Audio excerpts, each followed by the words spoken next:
সংবিধানে বাজেট শব্দটাই নেই, তাহলে বাজেট হয় কিভাবে? এই করব সেই করব বললেই হলো? টাকা আসবে কোথা থেকে? সোমবার বাজেট, বাজেটের আগে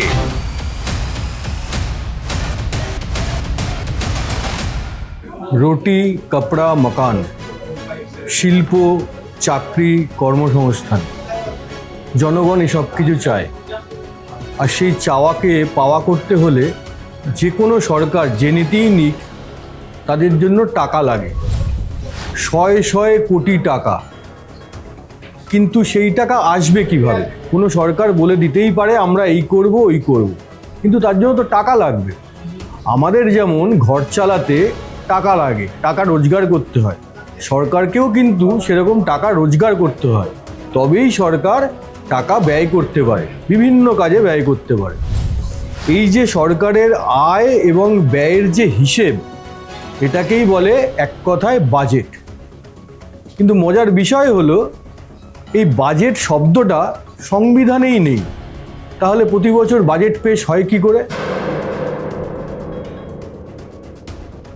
সেইটা জানার জন্যই, এরকম আরও অনেক প্রশ্নের উত্তর পাওয়ার জন্যই আজকে আমরা দেখে নেব বাজেটের অ আ ক খ। প্রথম যেটা প্রশ্ন সেটা হচ্ছে সংবিধানে বাজেট শব্দটাই নেই, তাহলে বাজেট পেশ হয় কিভাবে? সংবিধানের 202 নম্বর ধারায় 202 আর্টিকেল 202 এইখানে বলা আছে যে অ্যানুয়াল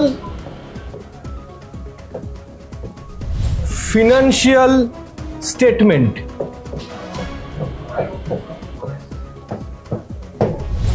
এর বাংলা করলে কি দাঁড়ায়? বার্ষিক আর্থিক বিবরণী।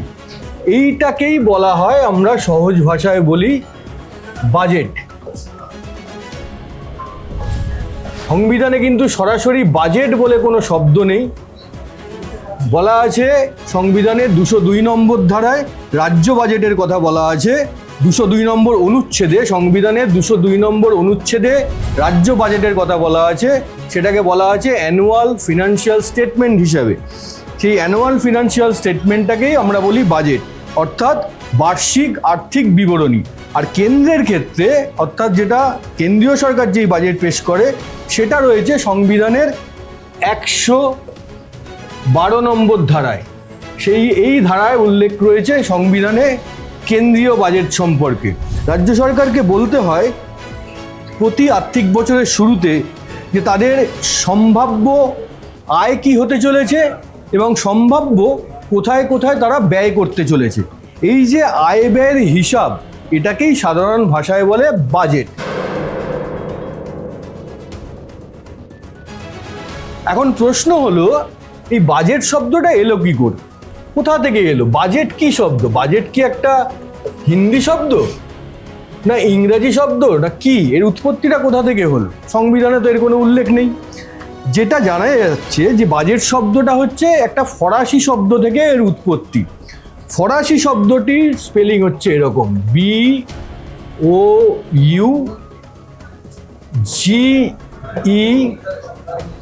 BOUGETTE। এই হচ্ছে ফরাসি শব্দ, এইখান থেকেই এসছে বাজেট। এর উচ্চারণ কি? বুগট।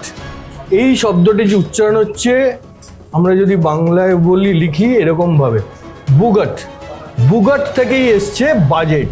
বুগটের মানে কি? বুগট হচ্ছে একটা, ধরতে পারেন মানি ব্যাগ বা ছোট একটা চামড়ার ব্যাগ বা ওয়ালেট, সেই ওয়ালেট থেকে এসছে বাজেট। একসময় আমরা দেখতাম যে একটি ব্যাগ নিয়ে অর্থমন্ত্রী একটা অ্যাটাচি নিয়ে ঢুকছেন বাজেট পেশ করতে, সেই ব্যাগের কনসেপ্ট থেকেই এই ফরাসি শব্দ থেকে বাজেট শব্দটি এসছে, যেটা প্রতি বছর অর্থমন্ত্রী পেশ করে থাকেন। বেশ কয়েক মাস আগে থেকেই বাজেটের প্রস্তুতি শুরু হয়ে যায়। প্রথমে কি হয়? প্রথমে অর্থ দপ্তর প্রতিটি দপ্তরকে সার্কুলেশন পাঠায়। প্রত্যেকটি দপ্তরকে অর্থ দপ্তরের থেকে সার্কুলেশন যায় যে কোনো দপ্তর, ধরুন কৃষি দপ্তরে সার্কুলেশন গেল, শিক্ষা দপ্তরে গেল, এরকম ক্রীড়া দপ্তরে গেল, এরকম প্রতিটি দপ্তরেই সার্কুলেশন যায় অর্থ দপ্তরের তরফ থেকে। সেখানে কি বলা হয়? অর্থ দপ্তর বলে আপনারা আমাদের হিসাব দিন যে আগামী বছর আপনারা কোথায় কোথায় কি খরচা করতে চাইছেন, কতটা খরচা করতে চাইছেন এবং আপনাদের আয় কোথায় থেকে কতটা হতে পারে। সেই মতো প্রতিটা দপ্তর তখন বিচার বিশ্লেষণ করতে শুরু করে, হিসাব করতে শুরু করে যে তাদের যেসব পরিকল্পনা ছিল, প্ল্যান ছিল, সেইগুলো কতটা হয়েছে, তাতে কতটা খরচা হয়ে গেছে এবং আগামী দিনে কি প্ল্যান রয়েছে, সেই প্ল্যানগুলো তারা হিসাব করতে শুরু করে। হিসাব করে তারা তখন আবার এই একটা হিসাব অর্থ দপ্তরের কাছে পাঠায়। অর্থাৎ অর্থ দপ্তর প্রথমে পাঠিয়েছিল সার্কুলেশন বিভিন্ন দপ্তরকে, এবার এই দপ্তরগুলো রিপোর্ট পাঠাচ্ছে আবার অর্থ দপ্তরকে, অর্থ দপ্তরের কাছে রিপোর্টটা পাঠিয়ে দেয়। তখন অর্থ দপ্তর আবার খতিয়ে দেখে যে এই সব দপ্তরে আমার মোট এতগুলো কাজ করবে, সম্ভাব্য কাজের তারা প্রস্তাব দিয়েছে, সম্ভাব্য প্রকল্পের, তার জন্য এত হাজার কোটি টাকা বা এতশো কোটি টাকা খরচা হবে। সেইটা খরচা করার মতো জায়গায় রাজ্য সরকার কি আছে? রাজ্য সরকারের যেই তহবিল তাতে কি অত টাকা আছে? অত টাকা আয়ের সম্ভাবনা আছে? অর্থাৎ আমরা যেরকমভাবে খরচা করি, ধরুন আমরা পুজোয় কিনবো, জামা কাপড় কিনবো, তো পুজোয় তো আমাদের ওই সময় আমাদের হাতে কত টাকা থাকবে বা কত টাকা জমানো হয়েছে সেইটা আমরা দেখে নিই। সেই মতো আমি 4টে জামা কিনবো না 5টা পোশাক কিনবো ঠিক করি। তেমনই রাজ্য সরকারও দেখে নেয় যে আমার হাতে কত রয়েছে, আয় কত হয়েছে, কত তহবিল রয়েছে, সেই মতো তারা ব্যয়টা কত করবে সেটা ঠিক করে, সেই মতো প্রকল্প ঠিক হয়। অর্থ দপ্তর এবার কি করে? একটা খসড়া তৈরি করে, বাজেটের খসড়া বাজেটটা তৈরি করলো। খসড়া বাজেটটা তৈরি করে অর্থ দপ্তর সেটা তারপর মন্ত্রিসভার কাছে যায়। মন্ত্রিসভা দেখে যদি সবুজ সংকেত দেয় তখনই বাজেটটা পেশ করা হয় বিধানসভায়। এখানেই কি শেষ? না, এখানেই শেষ নয়। বাজেট পেশের পর সেই বাজেট নিয়ে কিন্তু বিধানসভায় আলোচনা হয় এবং বাজেটটাকে পাশ করাতে হয়। এই পাশ করানোর জন্য 2টো বিল পাশ করাতে হয় এবং সেই 2টো বিল এতটাই গুরুত্বপূর্ণ যে ওই বিল যদি কোনো সরকার পাশ করাতে না পারে তাহলে কিন্তু সরকারই পড়ে যাবে। বাজেটের প্রথম বিল যেটা, 2টি বিলের অন্যতম অ্যাপ্রোপ্রিয়েশন বিল, আর একটা হচ্ছে ফিনান্স বিল। অ্যাপ্রোপ্রিয়েশন বিলের কথা রয়েছে সংবিধানের 204 নম্বর অনুচ্ছেদে, আর্টিকেল 204। বাজেটের কথা যেমন আগেই বলেছিলাম আর্টিকেল 202-তে রয়েছে, অ্যাপ্রোপ্রিয়েশন বিলের কথা রয়েছে আর্টিকেল 204-এ। আর ফিনান্স বিল রয়েছে 199 এবং 207 নম্বর অনুচ্ছেদে। 199-এ রয়েছে ডেফিনেশন এবং 207 নম্বর অনুচ্ছেদে রয়েছে বিষয়টা কি সেটা বলা রয়েছে। ফিনান্স বিল, এই 2টো বিল পাশ করাতে হয়, বিধানসভায় পাশ করাতে হয়। বিধানসভায় পাশ করানোর পর সেইটা চলে যায়, পাঠানো হয়, পাশ হয়ে গেলে রাজ্যপালের কাছে অর্থাৎ গভর্নরের কাছে পাঠাতে হয়। রাজ্যপাল যখন সবুজ সংকেত দিয়ে দেন তখনই বাজেট কার্যকর করার অনুমতি রাজ্য সরকার পেয়ে যায়। অর্থাৎ কি, রাজ্য সরকার তখন পায় কি সরকারের যে তহবিল, সেই তহবিল থেকে খরচ করার অনুমতি, আর কি পায়, ট্যাক্স বা অন্য কোনো উপায়ে আয়ের অনুমতি, অর্থাৎ আয় করতে পারবে এবং ব্যয় করতে পারবে, এই দুটোরই অনুমতি পেয়ে যায় যখন রাজ্যপাল এই সবুজ সংকেতটি দিয়ে দেয়। অর্থাৎ বাজেট প্রথমে পেশ করতে হয়, তারপর সেটা নিয়ে আলোচনা হয়, তারপর 2টো বিল পাশ করাতে হয়, অ্যাপ্রোপ্রিয়েশন বিল এবং ফিনান্স বিল। যেই 2টো বিল পাশ করাতে হয় তার গুরুত্ব কতটা, পাশ করালে তো বাজেট নিয়ে কাজ শুরু করে দেবে রাজ্য সরকার বললাম, কিন্তু যদি পাশ না হয় তাহলে কি হবে? প্রথমে এই 2টো বিল মারাত্মক গুরুত্বপূর্ণ, এক হচ্ছে ফিনান্স বিল এবং এক হচ্ছে অ্যাপ্রোপ্রিয়েশন বিল।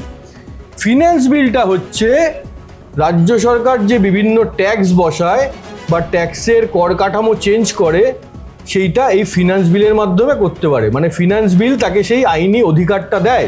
ফিনান্স বিল পাস হওয়া মানে এটা হচ্ছে আয়ের রাস্তা, আয়ের চাবিকাঠি।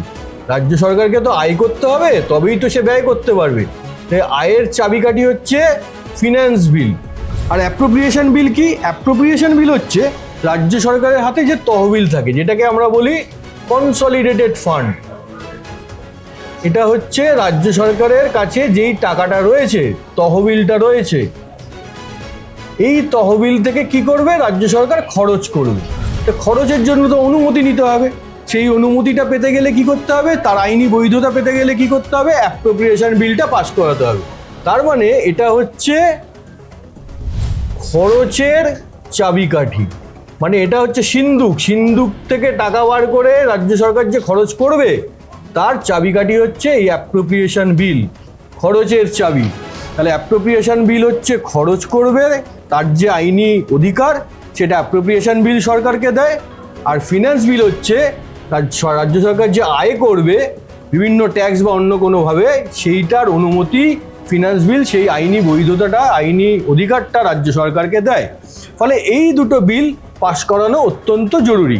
যদি না পাশ হয় তাহলে কি হবে? ফিনান্স বিল বা অ্যাপ্রোপ্রিয়েশন বিলের যে কোনো একটা যদি পাশ করাতে না পারে, তাহলে কিন্তু সরকার পড়ে যাবে। সরকার চালানোই সম্ভব হবে না, এবং চালানো সম্ভব মানে সরকারটাই পড়ে যাবে। এটাকে তখন ধরা হবে যে নো কনফিডেন্স মোশনের মতো, মানে রাজ্য সরকারের প্রতি একটা চরম অনাস্থা। রাজ্য সরকার এই বিল পাস করাতে গেল, ফিনান্স বিল বা অ্যাপ্রোপ্রিয়েশন বিল, সেটা পাস করাতে পারলো না। ধরুন ফিনান্স বিলের ক্ষেত্রে রাজ্য সরকারকে বলা হলো ফিনান্স বিল সে পাস করাতে ব্যর্থ হলো, অর্থাৎ রাজ্য সরকার তখন আয় করতে পারবে না। রাজ্য সরকার যদি আয় না করতে পারে, তাহলে রাজ্য সরকার ব্যয় করবে কি করে? তাহলে রাজ্য সরকারের বিভিন্ন প্রকল্পগুলো চলবে কি করে? সরকারি হাসপাতাল চলবে কি করে? সরকারি স্কুল চলবে কি করে? সবাই বেতন পাবে কি করে সরকারি কর্মচারীরা? অর্থাৎ সরকারটা তখন স্তব্ধ হয়ে যাবে। সরকারের সিএম, মানে সিএম পদে যিনি থাকবেন এবং তার গোটা মন্ত্রিসভাকে তখন রাজ্যপালের কাছে গিয়ে পদত্যাগ করতে হবে। এটাই হচ্ছে নিয়ম, সংবিধানে এরকমভাবেই বলা আছে। ফিনান্স বিল যদি পাশ করাতে না পারে, সেটাকে রাজ্য সরকারের বিরুদ্ধে অনাস্থা হিসেবে দেখা হবে, এবং সেটা বা অ্যাপ্রোপ্রিয়েশন বিলের ক্ষেত্রেও তাই। তখন রাজ্য সরকার পড়ে যাবে। তখন মুখ্যমন্ত্রীকে পদত্যাগ করতে হবে, তার গোটা মন্ত্রিসভাকে পদত্যাগ করতে হবে। পদত্যাগ করবে কার কাছে? রাজ্যপালের কাছে গিয়ে তাদের পদত্যাগপত্র জমা দিতে হবে।